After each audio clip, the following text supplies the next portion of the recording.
حرمان قائدی اب فتح ہو چکا ہے، قندوز نے فتح کر لیا ہے اس کے ساتھ، وزیر اعظم کے ساتھ مل کر۔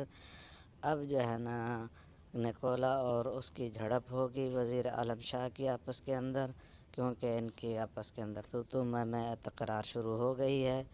اور اس کے علاوہ جو ہے نا اب ان کی قلعے کے اندر لڑائی ہوگی، جیسا کہ عثمان صاحب کا ایک جال تھا، انہوں نے پہلے اطلاع بھجوا دی تھی، تو اب یہ جرگہ بلا رہے ہیں اور یہ قبیلے سے کہہ رہے ہیں کہ جی اس قلعے سے جو ہے نا قبیلہ بہتر ہے تو زیادہ ہمارے لیے اہم ہے۔ اور اس کے بعد گیہاتو جو ہے نا وہ کئی قبیلے کے بارے میں کہہ رہا ہے کہ یہ ہمارے لوگ ہیں کئی، تو اس کے بعد جو ہے نا دیکھتے ہیں جی ان کو کہہ رہا ہے کہ قلعے کے اندر ان کے لیے جہنم بنا دی جائیں۔ اور شہناز ادھر اختتامی مراحل کے اندر کلمہ پڑھنے کے بعد اور اس ڈرامے سے تقریباً جو ہے نا رخصت ہو چکی ہیں۔ تو اب جیسا کہ آگے دیکھ رہے ہیں کہ ایک لشکر تیار کروں گا، گیہاتو کہہ رہا ہے ارغون خان کو تخت سے اتارنے کے لیے۔